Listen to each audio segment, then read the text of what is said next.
the color out of space.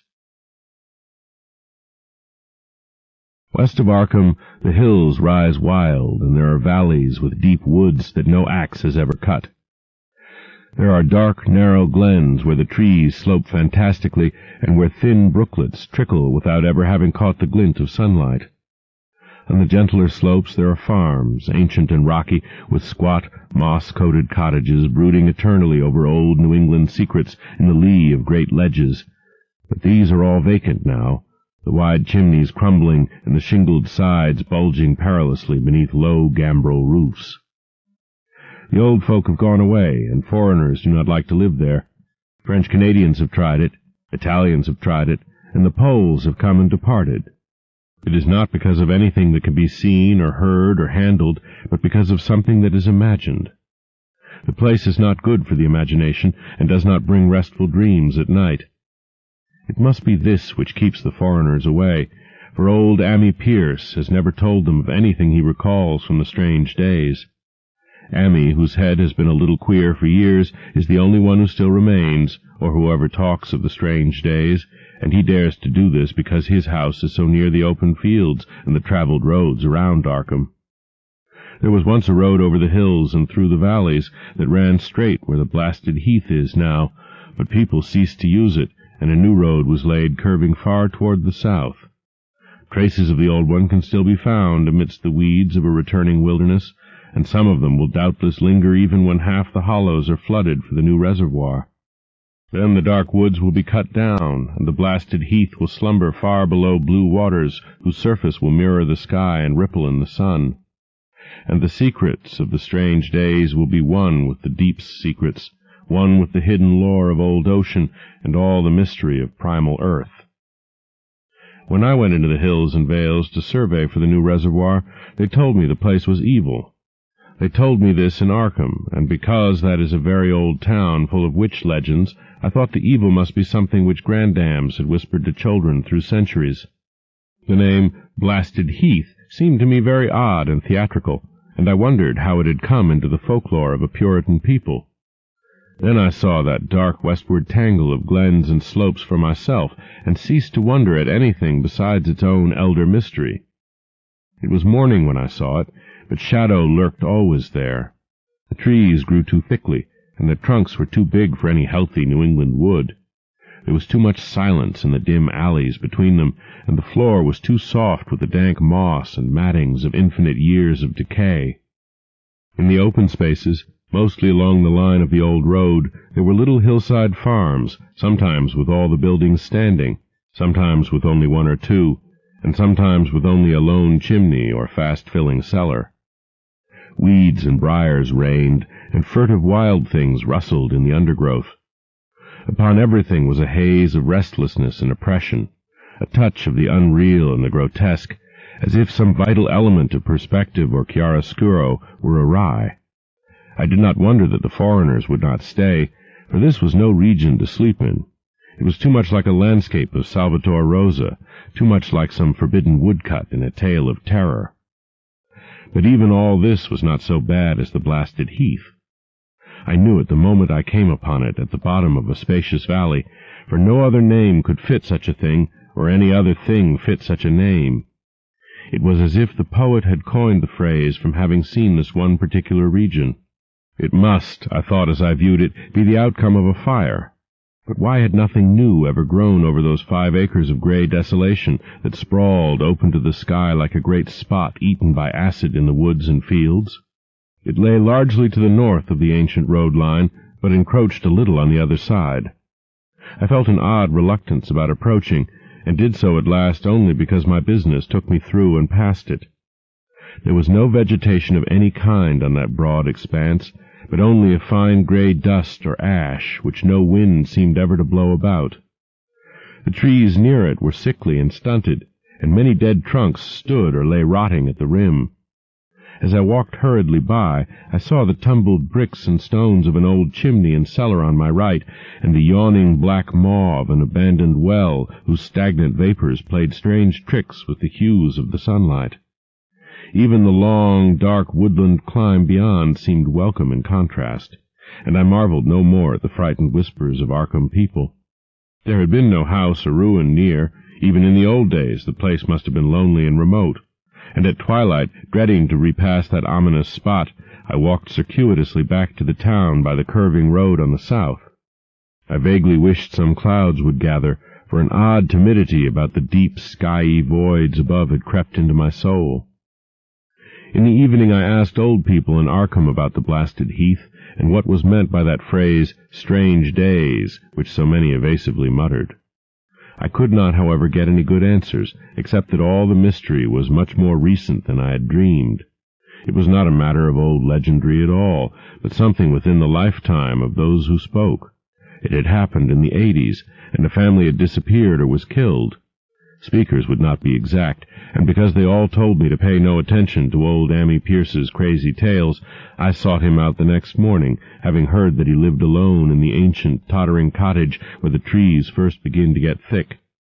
It was a fearsomely archaic place, and had begun to exude the faint miasmal odor which clings about houses that have stood too long. Only with persistent knocking could I rouse the aged man, and when he shuffled timidly to the door, I could tell he was not glad to see me. He was not so feeble as I had expected, but his eyes drooped in a curious way, and his unkempt clothing and white beard made him seem very worn and dismal. Not knowing just how he could best be launched on his tales, I feigned a matter of business, told him of my surveying, and asked vague questions about the district. He was far brighter and more educated than I had been led to think, and before I knew it had grasped quite as much of the subject as any man I had talked with in Arkham. He was not like other rustics I had known in the sections where reservoirs were to be. From him there were no protests at the miles of old wood and farmland to be blotted out, though perhaps there would have been had not his home lain outside the bounds of the future lake.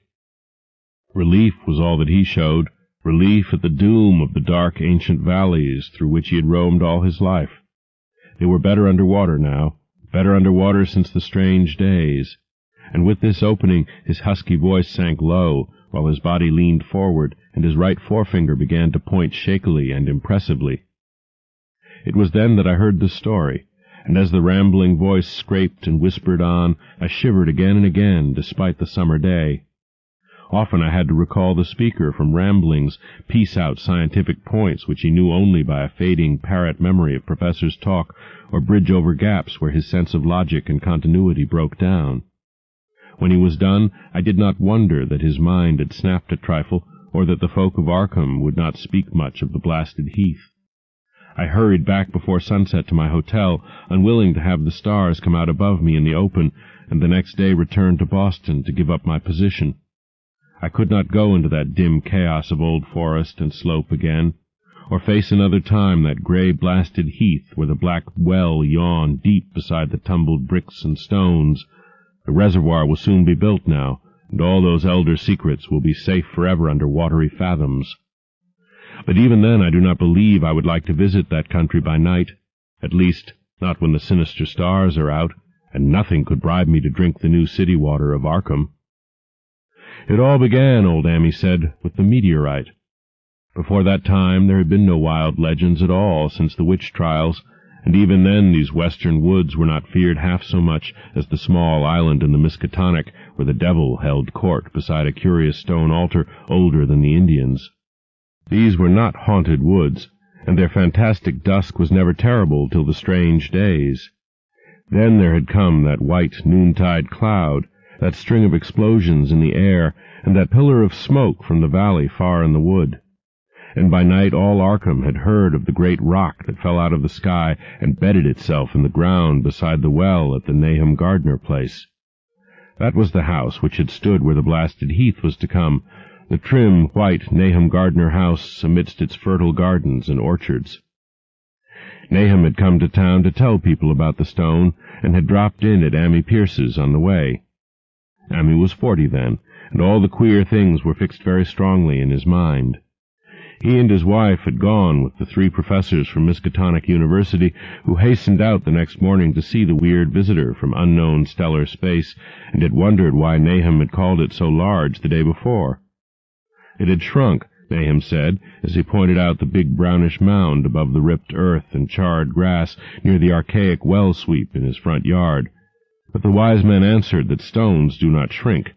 Its heat lingered persistently, and Nahum declared it had glowed faintly in the night. The professors tried it with a geologist's hammer, and found it was oddly soft. It was, in truth, so soft as to be almost plastic, and they gouged rather than chipped a specimen to take back to the college for testing. They took it in an old pail borrowed from Nahum's kitchen, for even the small piece refused to grow cool. On the trip back they stopped at Amy's to rest, and seemed thoughtful when Mrs. Pierce remarked that the fragment was growing smaller and burning the bottom of the pail. Truly it was not large, but perhaps they had taken less than they thought. The day after that, all this was in June of '82, the professors had trooped out again in a great excitement. As they passed Amy's, they told him what queer things the specimen had done, and how it had faded wholly away when they put it in a glass beaker. The beaker had gone, too, and the wise men talked of the strange stone's affinity for silicon. It had acted quite unbelievably in that well-ordered laboratory, doing nothing at all and showing no occluded gases when heated on charcoal, being wholly negative in the borax bead, and soon proving itself absolutely non-volatile at any producible temperature, including that of the oxyhydrogen blowpipe. On an anvil it appeared highly malleable, and in the dark its luminosity was very marked. Stubbornly refusing to grow cool, it soon had the college in a state of real excitement, and when upon heating before the spectroscope it displayed shining bands unlike any known colors of the normal spectrum, there was much breathless talk of new elements, bizarre optical properties, and other things which puzzled men of science are wont to say when faced by the unknown. Hot as it was, they tested it in a crucible with all the proper reagents. Water did nothing. Hydrochloric acid was the same. Nitric acid and even aqua regia merely hissed and spattered against its torrid invulnerability. Amy had difficulty in recalling all these things, but recognized some solvents as I mentioned them in the usual order of use. There were ammonia and caustic soda, alcohol and ether, nauseous carbon disulfide, and a dozen others, but although the weight grew steadily less as time passed, and the fragment seemed to be slightly cooling, there was no change in the solvents to show that they had attacked the substance at all. It was a metal, though, beyond a doubt. It was magnetic, for one thing, and after its immersion in the acid solvents there seemed to be faint traces of the Wittgenstein figures found on meteoric iron. When the cooling had grown very considerable, the testing was carried on in glass, and it was in a glass beaker that they left all the chips made of the original fragment during the work. The next morning both chips and beaker were gone without trace, and only a charred spot marked the place on the wooden shelf where they had been. All this the professors told Amy as they paused at his door, and once more he went with them to see the stony messenger from the stars, though this time his wife did not accompany them. It had now most certainly shrunk, and even the sober professors could not doubt the truth of what they saw. All around, the dwindling brown earth had caved in, and whereas it had been a good 7 feet across the day before, it was now scarcely 5. It was still hot, and the sages studied its surface curiously as they detached another and larger piece with hammer and chisel. They gouged deeply this time, and as they pried away the smaller mass, they saw that the core of the thing was not quite homogeneous. They had uncovered what seemed to be the side of a large colored globule embedded in the substance. The color, which resembled some of the bands in the meteor's strange spectrum, was almost impossible to describe, and it was only by analogy that they called it color at all. End of Side 3. To continue, turn the cassette over. Side 4. Tales of H.P. Lovecraft, by H.P. Lovecraft. Continuing with The Color Out of Space, on page 81. Its texture was glossy, and upon tapping it appeared to promise both brittleness and hollowness. One of the professors gave it a smart blow with a hammer, and it burst with a nervous little pop. Nothing was emitted, and all trace of the thing vanished with the puncturing. It left behind a hollow spherical space about 3 inches across, and all thought it probable that others would be discovered as the enclosing substance wasted away. Conjecture was vain, so after a futile attempt to find additional globules by drilling, the seekers left again with their new specimen, which proved, however, as baffling in the laboratory as its predecessor had been. Aside from being almost plastic, having heat, magnetism and slight luminosity, cooling slightly in powerful acids, possessing an unknown spectrum, wasting away in air, and attacking silicon compounds with mutual destruction as a result, it presented no identifying features whatsoever. And at the end of the tests, the college scientists were forced to own that they could not place it. It was nothing of this earth, but a piece of the great outside, and as such dowered with outside properties and obedient to outside laws. That night there was a thunderstorm, and when the professors went out to Nahum's the next day, they met with a bitter disappointment. The stone, magnetic as it had been, must have had some peculiar electrical property, for it had drawn the lightning, as Nahum said, with a singular persistence. 6 times within an hour the farmer saw the lightning strike the furrow in the front yard, and when the storm was over, nothing remained but a ragged pit by the ancient well-sweep, half choked with caved-in earth. Digging had borne no fruit, and the scientists verified the fact of the utter vanishment. The failure was total, so that nothing was left to do but go back to the laboratory and test again the disappearing fragment left carefully encased in lead. That fragment lasted a week, at the end of which nothing of value had been learned of it. When it had gone, no residue was left behind, and in time the professors felt scarcely sure they had indeed seen with waking eyes that cryptic vestige of the fathomless gulfs outside, that lone, weird message from other universes and other realms of matter, force, and entity. As was natural, the Arkham paper made much of the incident with its collegiate sponsoring, and sent reporters to talk with Nahum Gardner and his family. At least one Boston daily also sent a scribe, and Nahum quickly became a kind of local celebrity. He was a lean, genial person of about 50, living with his wife and 3 sons on the pleasant farmstead in the valley. He and Dammy exchanged visits frequently, as did their wives, and Dammy had nothing but praise for him after all these years. He seemed slightly proud of the notice his place had attracted, and talked often of the meteorite in the succeeding weeks. That July and August were hot, and Nahum worked hard at his haying in the 10-acre pasture across Chapman's Brook, his rattling wain wearing deep ruts in the shadowy lanes between. The labor tired him more than it had in other years, and he felt that age was beginning to tell on him. Then fell the time of fruit and harvest. The pears and apples slowly ripened, and Nahum vowed that his orchards were prospering as never before. The fruit was growing to phenomenal size and unwonted gloss, and in such abundance that extra barrels were ordered to handle the future crop.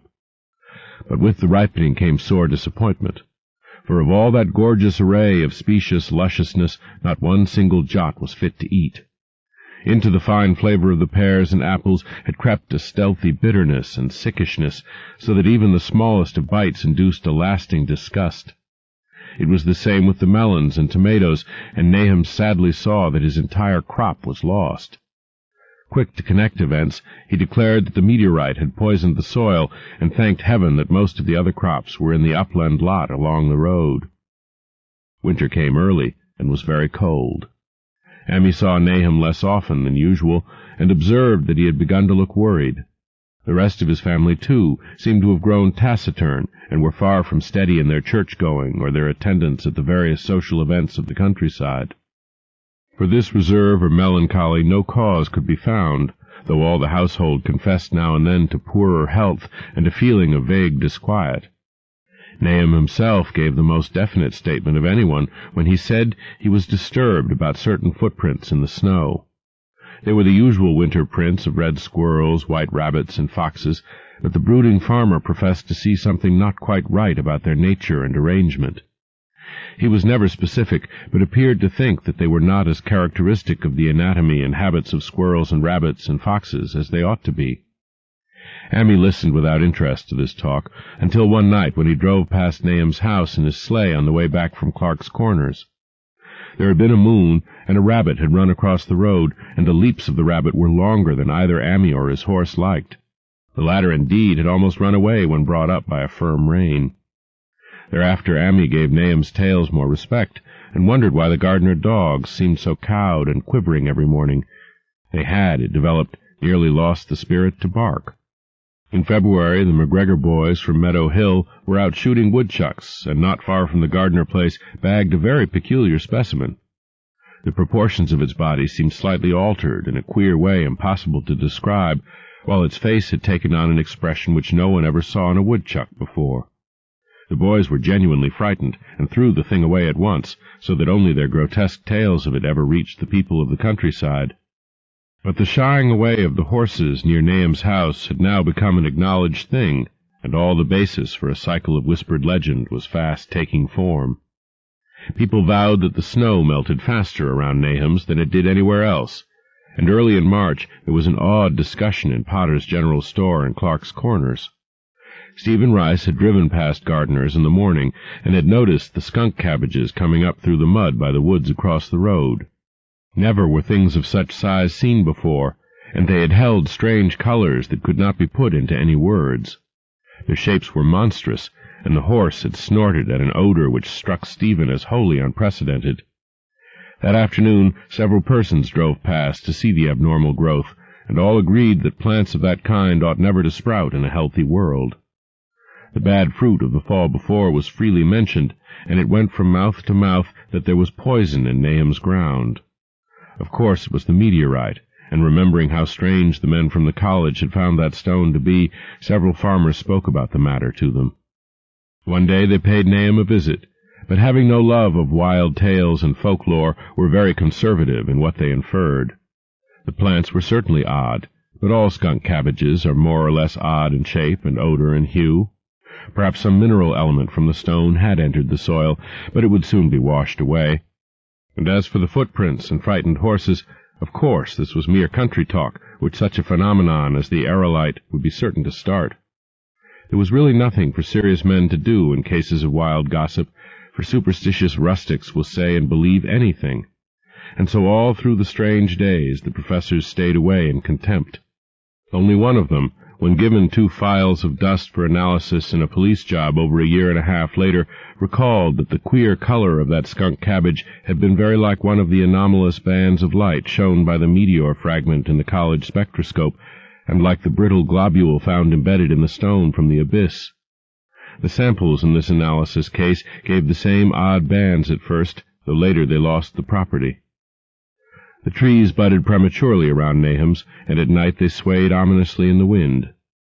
Nahum's second son Thaddeus, a lad of 15, swore that they swayed also when there was no wind, but even the gossips would not credit this.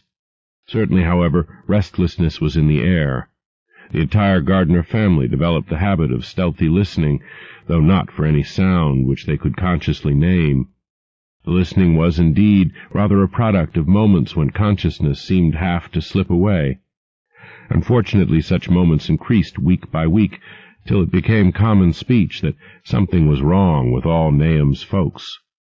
When the early saxifrage came out, it had another strange color, not quite like that of the skunk cabbage, but plainly related and equally unknown to anyone who saw it. Nahum took some blossoms to Arkham and showed them to the editor of the Gazette, but that dignitary did no more than write a humorous article about them, in which the dark fears of rustics were held up to polite ridicule. It was a mistake of Nahum's to tell a stolid city man about the way the great, overgrown, morning-cloak butterflies behaved in connection with these saxifrages. April brought a kind of madness to the country folk, and began that disuse of the road past Nahum's which led to its ultimate abandonment. It was the vegetation. All the orchard trees blossomed forth in strange colors, and through the stony soil of the yard and adjacent pasturage there sprang up a bizarre growth which only a botanist could connect with the proper flora of the region. No sane, wholesome colors were anywhere to be seen, except in the green grass and leafage, but everywhere those hectic and prismatic variants of some diseased, underlying primary tone without a place among the known tints of earth. The Dutchman's breeches became a thing of sinister menace, and the bloodroots grew insolent in their chromatic perversion. Ammi and the gardeners thought that most of the colors had a sort of haunting familiarity, and decided that they reminded one of the brittle globule in the meteor. Nahum plowed and sowed the 10-acre pasture and the upland lot, but did nothing with the land around the house. He knew it would be of no use, and hoped that the summer's strange growths would draw all the poison from the soil. He was prepared for almost anything now, and had grown used to the sense of something near him waiting to be heard. The shunning of his house by neighbors told on him, of course, but it told on his wife more. The boys were better off, being at school each day, but they could not help being frightened by the gossip. Thaddeus, an especially sensitive youth, suffered the most. In May the insects came, and Nahum's place became a nightmare of buzzing and crawling.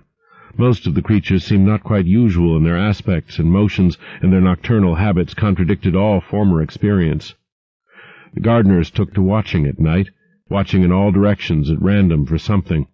They could not tell what. It was then that they all owned that Thaddeus had been right about the trees. Mrs. Gardner was the next to see it from the window as she watched the swollen boughs of a maple against a moonlit sky. The boughs surely moved, and there was no wind. It must be the sap. Strangeness had come into everything growing now, yet it was none of Nahum's family at all who made the next discovery. Familiarity had dulled them, and what they could not see was glimpsed by a timid woodmill salesman from Bolton, who drove by one night in ignorance of the country legends. What he told in Arkham was given a short paragraph in the Gazette, and it was there that all the farmers, Nahum included, saw it first. The night had been dark, and the buggy lamps faint, but around a farm in the valley, which everyone knew from the account must be Nahum's, the darkness had been less thick.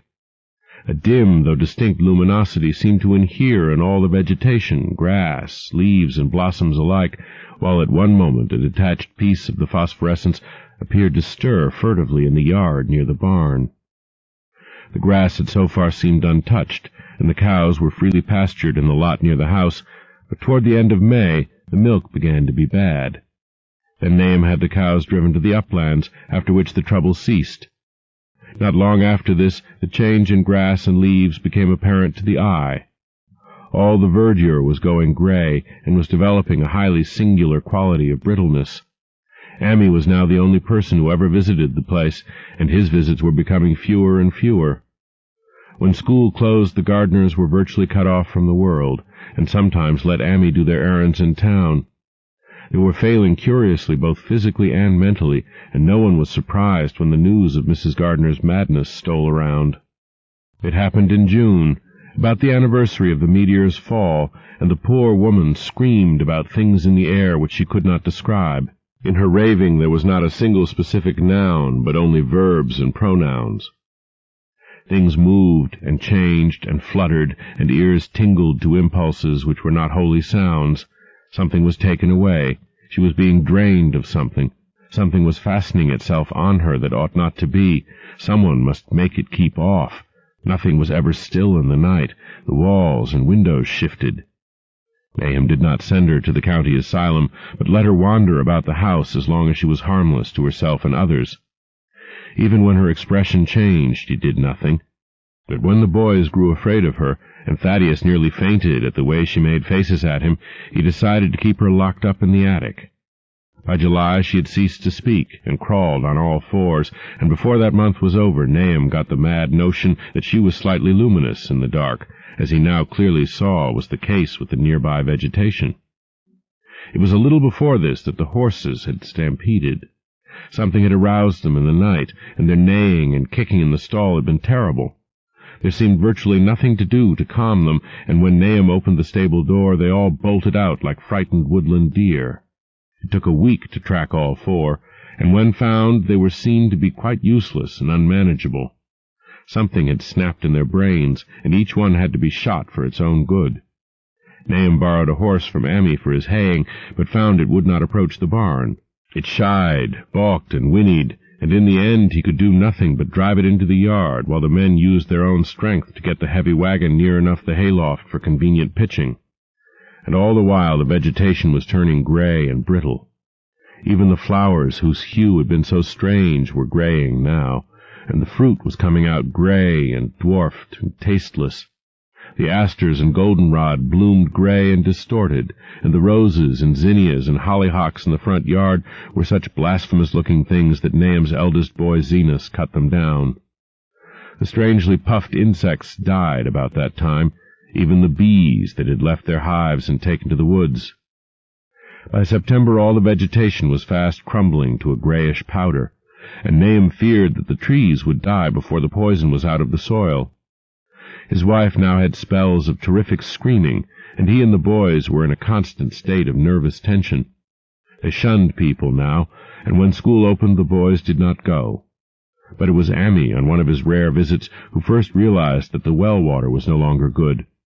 It had an evil taste that was not exactly fetid nor exactly salty, and Amy advised his friend to dig another well on higher ground to use till the soil was good again. Nahum, however, ignored the warning, for he had by that time become callous to strange and unpleasant things. He and the boys continued to use the tainted supply, drinking it as listlessly and mechanically as they ate their meagre and ill-cooked meals and did their thankless and monotonous chores through the aimless days.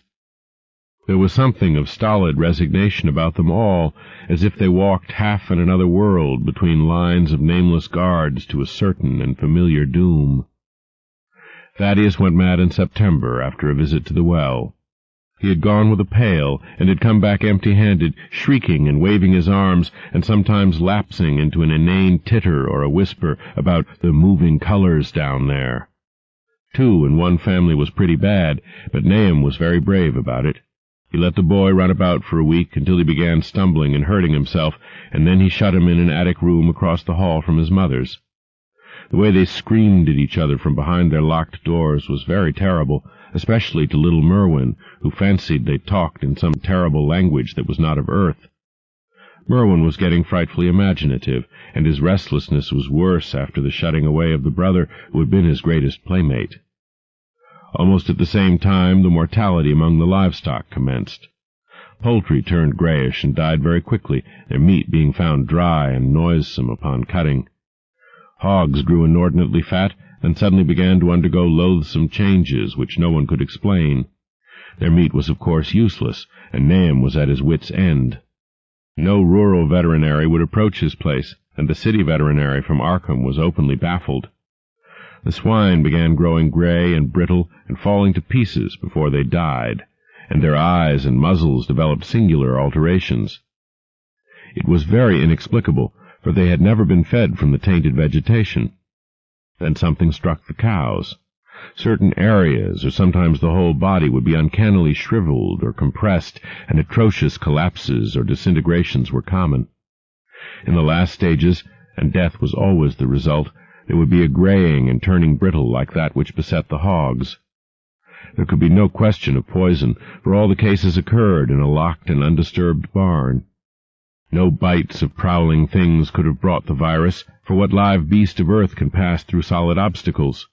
It must only be natural disease, yet what disease could wreak such results was beyond any mind's guessing.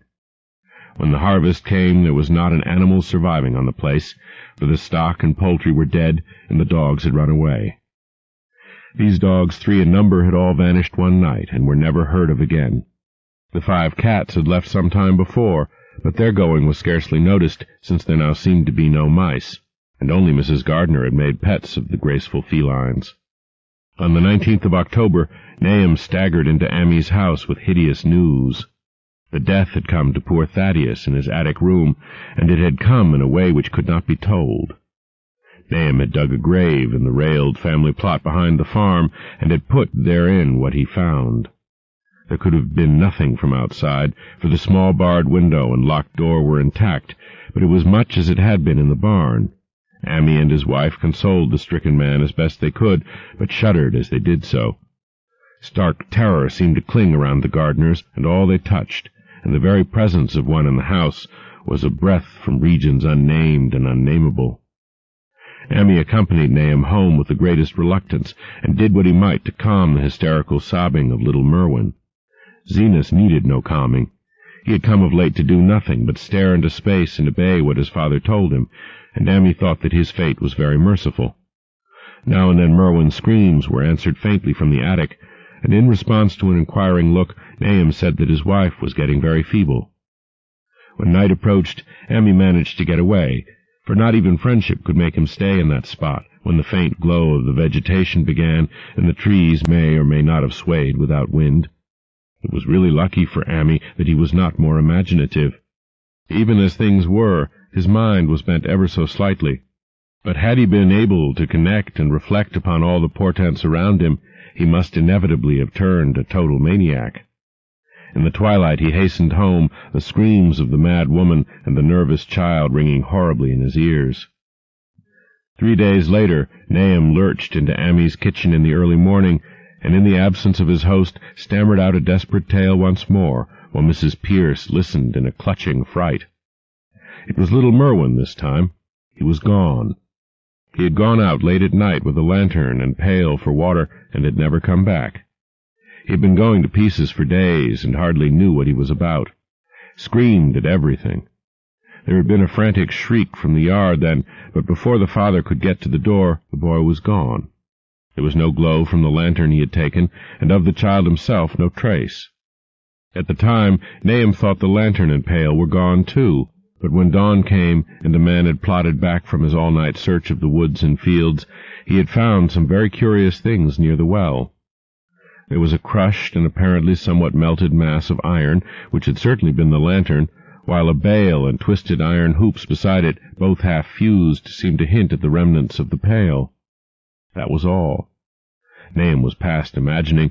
Mrs. Pierce was blank, and Ammy, when he had reached home and heard the tale, could give no guess. Merwin was gone, and there would be no use in telling the people around, who shunned all gardeners now.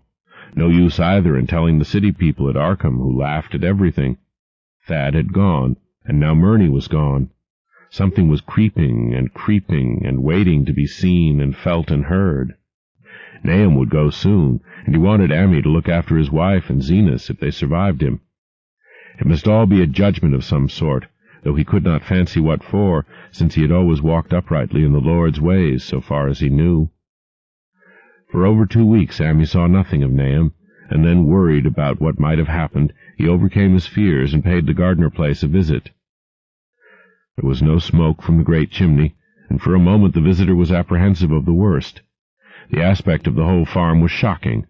Grayish, withered grass and leaves on the ground, vines falling in brittle wreckage from archaic walls and gables, and great bare trees clawing up at the grey November sky with a studied malevolence which Ammy could not but feel had come from some subtle change in the tilt of the branches. But Nahum was alive after all. He was weak, and lying on a couch in the low-ceiled kitchen, but perfectly conscious and able to give simple orders to Zenas. The room was deadly cold, and as Ammy visibly shivered, the host shouted huskily to Zenas for more wood. Wood indeed was sorely needed, since the cavernous fireplace was unlit and empty, with a cloud of soot blowing about and the chill wind that came down the chimney. Presently Nahum asked him if the extra wood had made him any more comfortable, and then Ammy saw what had happened. The stoutest cord had broken at last, and the hapless farmer's mind was proof against more sorrow. Questioning tactfully, Ammy could get no clear data at all about the missing Zenas. "In the well. He lives in the well," was all that the clouded father would say. Then there flashed across the visitor's mind a sudden thought of the mad wife, and he changed his line of inquiry. "Abby? Why, here she is," was the surprised response of poor Nahum, and Ammy soon saw that he must search for himself. Leaving the harmless babbler on the couch, he took the keys from their nail beside the door and climbed the creaking stairs to the attic. It was very close and noisome up there, and no sound could be heard from any direction. Of the 4 doors in sight, only one was locked, and on this he tried various keys on the ring he had taken. The 3rd key proved the right one, and after some fumbling, Ammy threw open the low white door. It was quite dark inside, for the window was small and half obscured by the crude wooden bars, and Ammy could see nothing at all on the wide planked floor. The stench was beyond enduring, and before proceeding further he had to retreat to another room and return with his lungs filled with breathable air. When he did enter he saw something dark in the corner, and upon seeing it more clearly he screamed outright. While he screamed, he thought a momentary cloud eclipsed the window, and a second later he felt himself brushed as if by some hateful current of vapor. Strange colors danced before his eyes, and had not a present horror numbed him, he would have thought of the globule and the meteor that the geologist's hammer had shattered, and of the morbid vegetation that had sprouted in the spring. As it was, he thought only of the blasphemous monstrosity which confronted him, and which all too clearly had shared the nameless fate of young Thaddeus and the livestock. But the terrible thing about this horror was that it very slowly and perceptibly moved as it continued to crumble. Ammi would give me no added particulars to this scene, but the shape in the corner does not reappear in his tale as a moving object. There are things which cannot be mentioned, and what is done in common humanity is sometimes cruelly judged by the law. I gathered that no moving thing was left in that attic room, and that to leave anything capable of motion there would have been a deed so monstrous as to damn any accountable being to eternal torment. Anyone but a stolid farmer would have fainted or gone mad, but Ammi walked conscious through that low doorway and locked the accursed secret behind him. There would be Nahum to deal with now. He must be fed and tended, and removed to some place where he could be cared for. Commencing his descent of the dark stairs, Ammi heard a thud below him. He even thought a scream had been suddenly choked off, and recalled nervously the clammy vapor which had brushed by him in that frightful room above. What presence had his cry and entry started up? Halted by some vague fear, he heard still further sounds below. Indubitably there was a sort of heavy dragging, and a most detestably sticky noise, as of some fiendish and unclean species of suction. With an associative sense goaded to feverish heights, he thought unaccountably of what he had seen upstairs. Good God! What eldritch dream-world was this into which he had blundered? He dared move neither backward nor forward, but stood there trembling at the black curve of the boxed-in staircase. Every trifle of the scene burned itself into his brain. The sounds, the sense of dread expectancy, the darkness, the steepness of the narrow steps, and, merciful heaven, the faint but unmistakable luminosity of all the woodwork in sight, steps, sides, exposed laths, and beams alike. Then there burst forth a frantic whinny from Ammi's horse outside, followed at once by a clatter which told of a frenzied runaway. In another moment horse and buggy had gone beyond earshot, leaving the frightened man on the dark stairs to guess what had sent them. But that was not all. There had been another sound out there, a sort of liquid splash. Water. It must have been the well. He had left Hero untied near it, and a buggy wheel must have brushed the coping and knocked in a stone, and still the pale phosphorescence glowed in that detestably ancient woodwork. God, how old the house was! Most of it built before 1670, and the gambrel roof not later than 1730. A feeble scratching on the floor downstairs now sounded distinctly, and Ammi's grip tightened on a heavy stick he had picked up in the attic for some purpose. Slowly nerving himself, he finished his descent and walked boldly toward the kitchen. But he did not complete the walk, because what he sought was no longer there. It had come to meet him, and it was still alive after a fashion. Whether it had crawled, or whether it had been dragged by any external force, Ammi could not say, but the death had been at it. Everything had happened in the last half-hour, but collapse, graying, and disintegration were already far advanced. There was a horrible brittleness, and dry fragments were scaling off. Ammi could not touch it, but looked horrifiedly into the distorted parody that had been a face. "What was it, Nahum? What was it?" he whispered, and the cleft, bulging lips were just able to crackle out a final answer. "Nothing. Nothing. The color. It burns cold and wet, but it burns. It lived in the well. I seen it, a kind of smoke, just like the flowers last spring. The well shone at night. Thad and Murney and Zenas, everything alive, sucking the life out of everything, in that stone. It must have come in that stone, poisoned the whole place. Don't know what it wants. That round thing them men from the college dug out in the stone, they smashed it. It was that same color. Just the same, like the flowers and plants. Must have been more of 'em.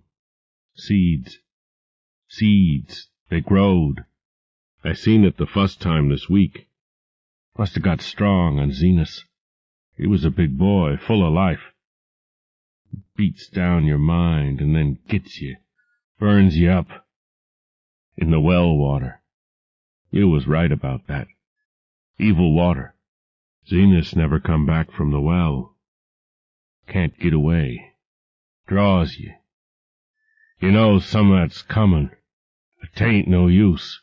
I seen it time and again since Zenas was took. Where's Nabby, Ammi? My head's no good. Don't know how long since I fed her. It'll get her if we ain't keerful. Just a color. Her face is getting to have that color sometimes towards night, and it burns and sucks. It come from some place where things ain't as they is here. One of them professors said so. He was right.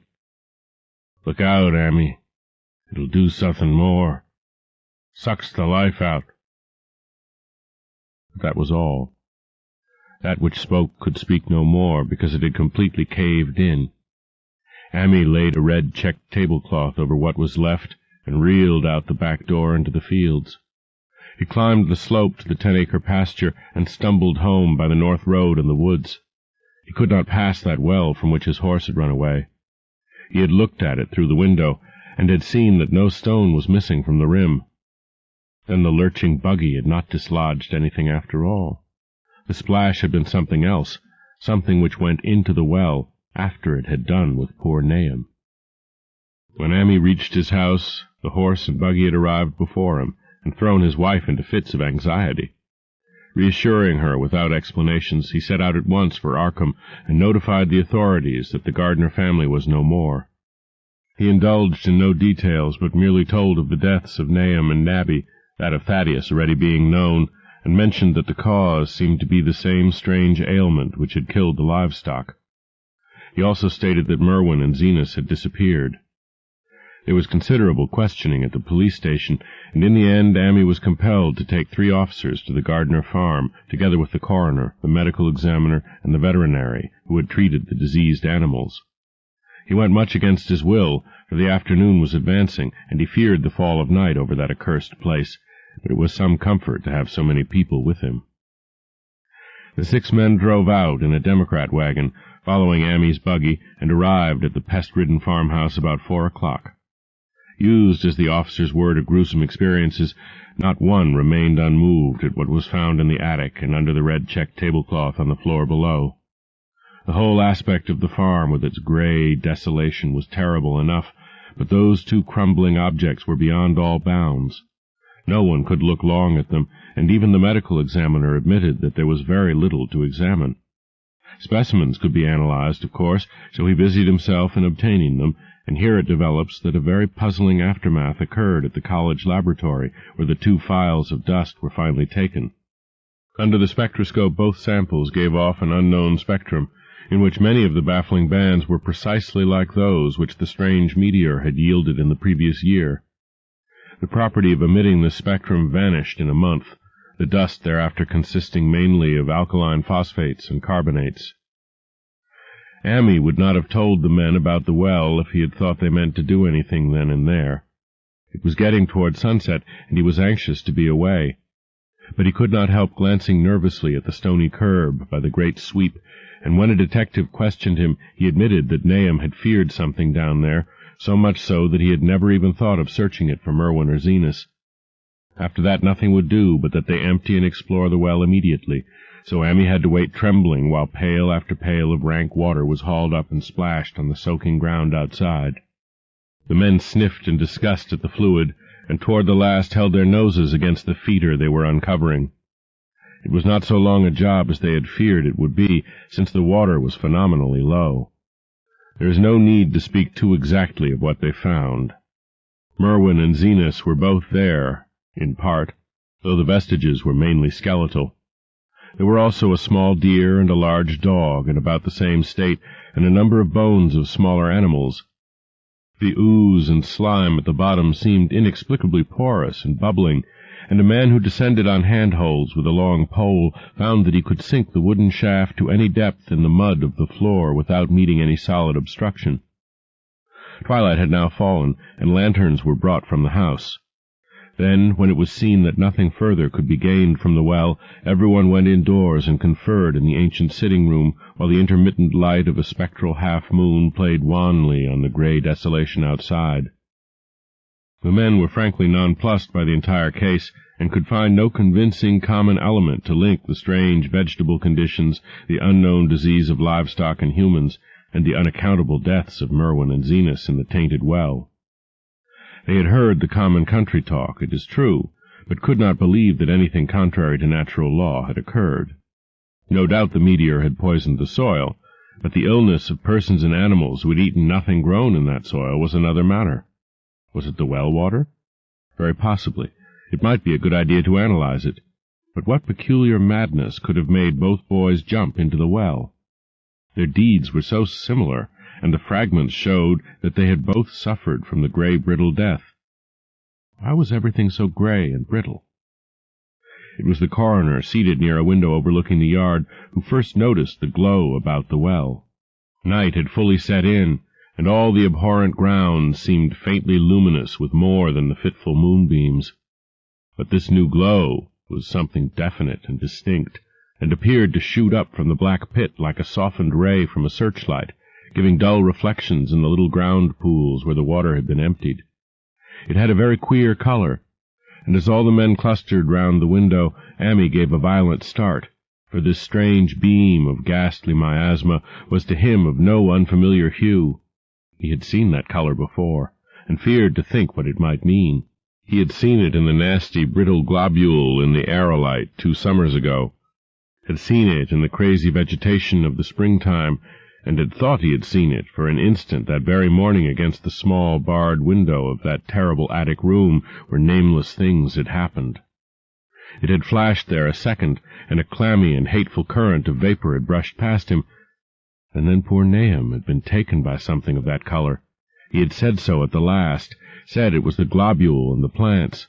After that had come the runaway in the yard and the splash in the well, and now that well was belching forth to the night a pale, insidious beam of the same demoniac tint. It does credit to the alertness of Ammi's mind that he puzzled even at that tense moment over a point which was essentially scientific. He could not but wonder at his gleaning of the same impression from a vapor glimpsed in the daytime against a window opening on the morning sky, and from a nocturnal exhalation seen as a phosphorescent mist against the black and blasted landscape. It wasn't right. It was against nature, and he thought of those terrible last words of his stricken friend.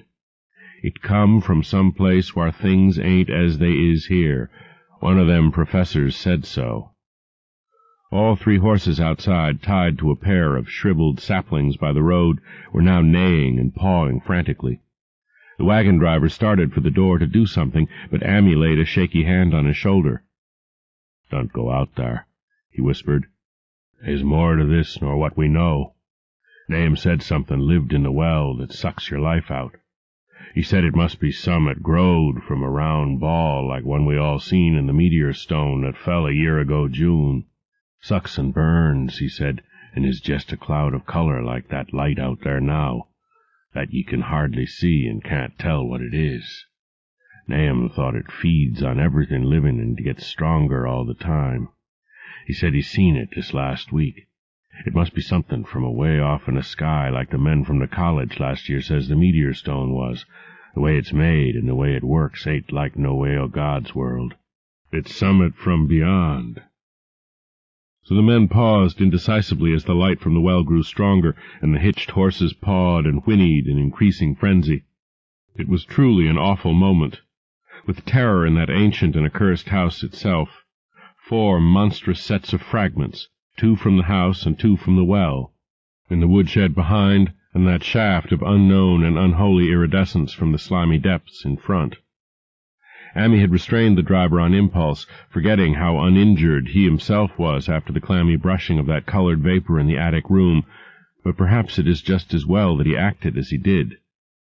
No one will ever know what was abroad that night, and though the blasphemy from beyond had not so far hurt any human of unweakened mind, there is no telling what it might not have done at that last moment, and with its seemingly increased strength and the special signs of purpose it was soon to display beneath the half-clouded moonlit sky.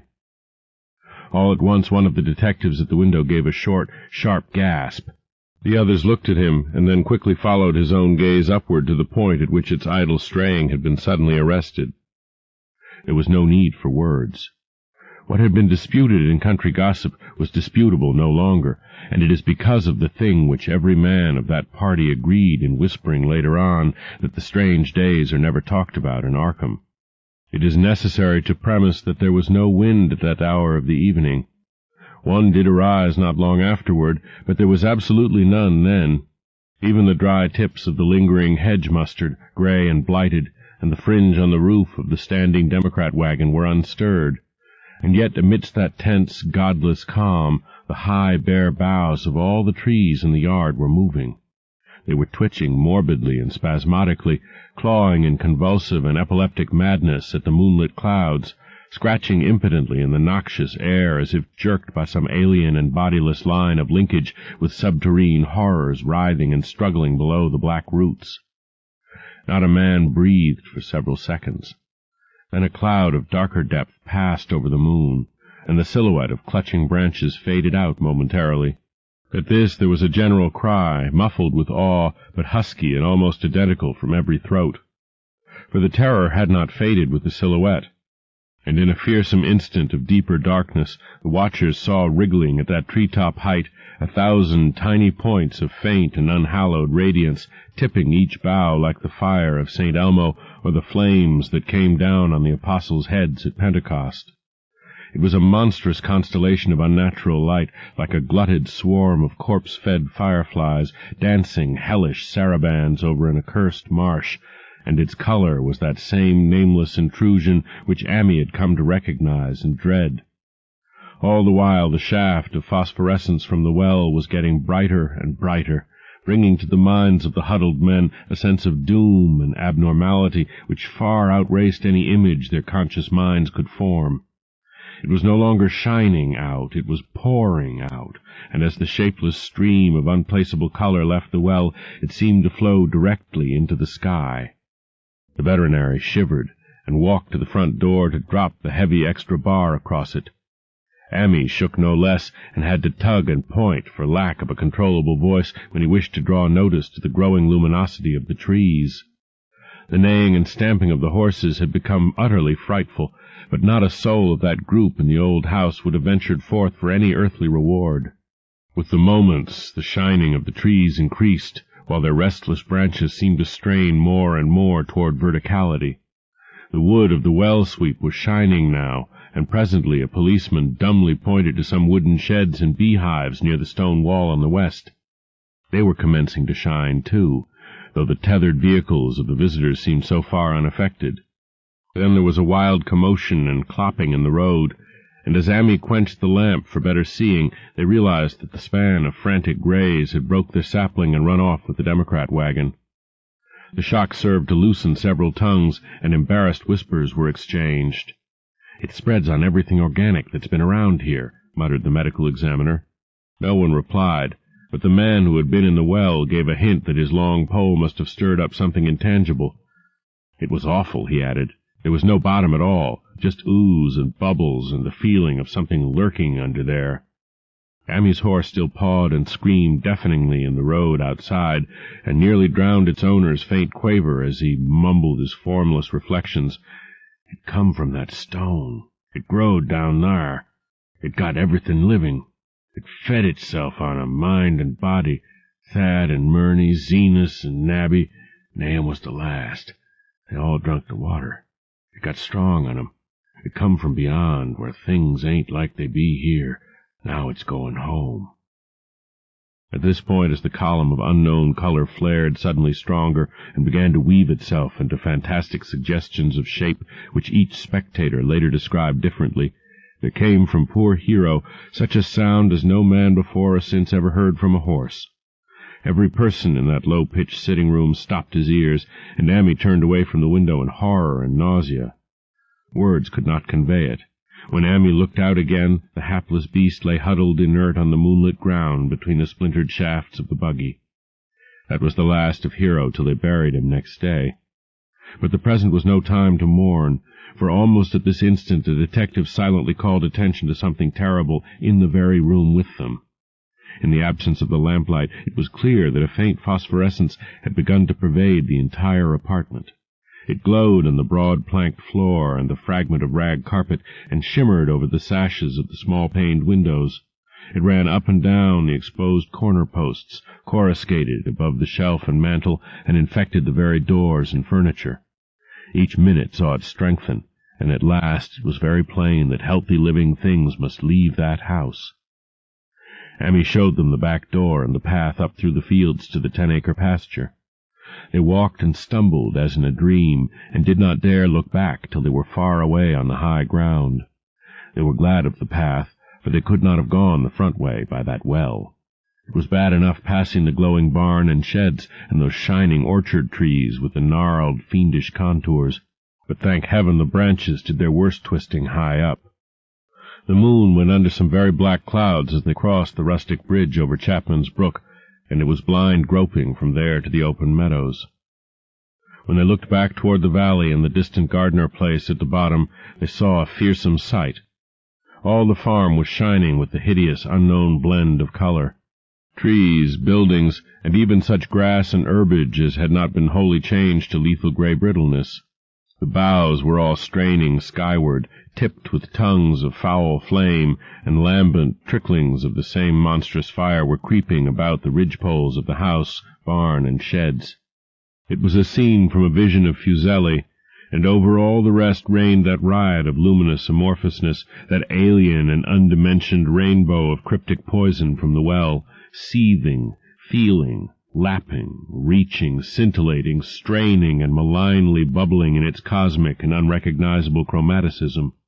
Then, without warning, the hideous thing shot vertically up toward the sky like a rocket or meteor, leaving behind no trail and disappearing through a round and curiously regular hole in the clouds before any man could gasp or cry out.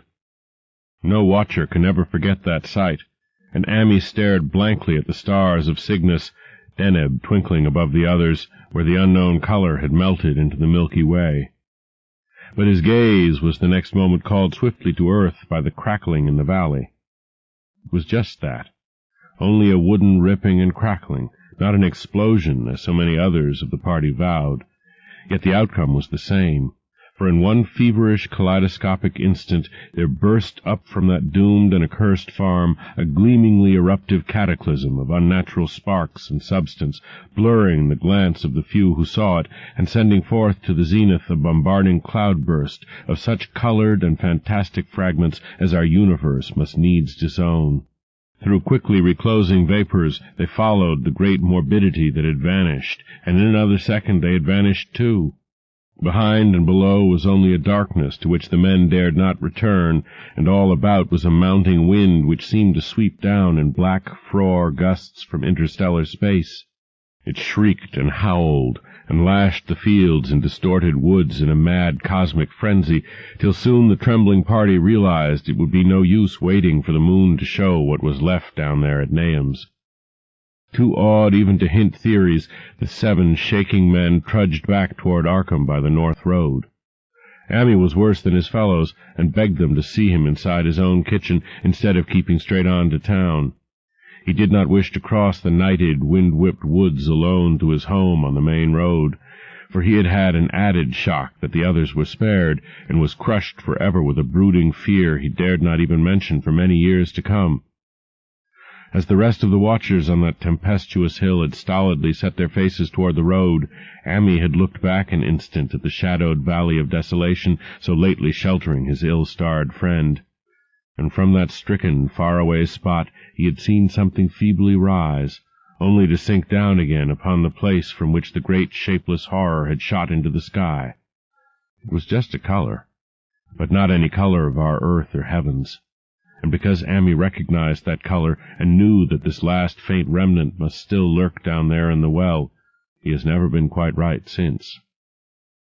Amy would never go near the place again. It is over half a century now since the horror happened, but he has never been there, and will be glad when the new reservoir blots it out. I shall be glad, too, for I do not like the way the sunlight changed color around the mouth of that abandoned well I passed.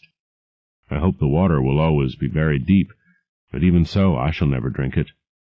I do not think I shall visit the Arkham country hereafter.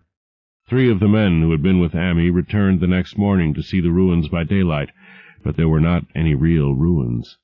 Only the bricks of the chimney, the stones of the cellar, some mineral and metallic litter here and there, and the rim of that nefandous well. Save for Amy's dead horse, which they towed away and buried, and the buggy which they shortly returned to him, everything that had ever been living had gone. 5 eldritch acres of dusty gray desert remained, nor has anything ever grown there since. To this day it sprawls open to the sky like a great spot eaten by acid in the woods and fields, and the few who have ever dared glimpse it, in spite of the rural tales, have named it the blasted heath. The rural tales are queer. They might be even queerer if city men and college chemists could be interested enough to analyze the water from that disused well, or the gray dust that no wind seems ever to disperse. Botanists, too, ought to study the stunted flora on the borders of that spot, for they might shed light on the country notion that the blight is spreading, little by little, perhaps an inch a year. People say the color of the neighboring herbage is not quite right in the spring, and that wild things leave queer prints in the light winter snow. Snow never seems quite so heavy on the blasted heath as it is elsewhere. Horses, the few that are left in this motor age, grow skittish in the silent valley, and hunters cannot depend on their dogs too near the splotch of grayish dust. They say the mental influences are very bad, too. Numbers went queer in the years after Nahum's taking, and always they lacked the power to get away. Then the stronger-minded folk all left the region, and only the foreigners tried to live in the crumbling old homesteads. They could not stay, though, and one sometimes wonders what insight beyond ours their wild, weird stores of whispered magic have given them. Their dreams at night, they protest, are very horrible in that grotesque country, and surely the very look of the dark realm is enough to stir a morbid fancy. No traveler has ever escaped a sense of strangeness in those deep ravines, and artists shiver as they paint thick woods whose mystery is as much of the spirit as of the eye. I myself am curious about the sensation I derived from my one lone walk before Ammi told me his tale. When twilight came, I had vaguely wished some clouds would gather, for an odd timidity about the deep, skyey voids above had crept into my soul. Do not ask me for my opinion. I do not know. That is all. There was no one but Ammi to question, for Arkham people will not talk about the strange days, and all 3 professors who saw the aerolite and its colored globule are dead. There were other globules, depend upon that. One must have fed itself and escaped, and probably there was another, which was too late. No doubt it is still down the well. I know there was something wrong with the sunlight I saw above that miasmal brink. The rustics say the blight creeps an inch a year, so perhaps there is a kind of growth or nourishment even now. But whatever demon hatchling is there, it must be tethered to something, or else it would quickly spread. Is it fastened to the roots of those trees that claw the air? One of the current Arkham tales is about fat oaks that shine and move as they ought not to do at night. What it is only God knows. In terms of matter, I suppose the thing Ammi described would be called a gas, but this gas obeyed laws that are not of our cosmos. This was no fruit of such worlds and suns as shine on the telescopes and photographic plates of our observatories. This was no breath from the skies, whose motions and dimensions our astronomers measure or deem too vast to measure. It was just a color out of space, a frightful messenger from unformed realms of infinity beyond all nature as we know it, from realms whose mere existence stuns the brain and numbs us with the black extracosmic gulfs it throws open before our frenzied eyes. I doubt very much if Ammi consciously lied to me, and I do not think his tale was all a freak of madness, as the townsfolk had forewarned. Something terrible came to the hills and valleys on that meteor, and something terrible, though I know not in what proportion, still remains. I shall be glad to see the water come. Meanwhile, I hope nothing will happen to Ammi. He saw so much of the thing, and its influence was so insidious. Why has he never been able to move away? How clearly he recalled those dying words of Nahum's. Can't get away. Draws ye. You know summat's comin', but 'tain't no use. Ammi is such a good old man. When the reservoir gang gets to work, I must write the chief engineer to keep a sharp watch on him. I would hate to think of him as the gray, twisted, brittle monstrosity which persists more and more in troubling my sleep.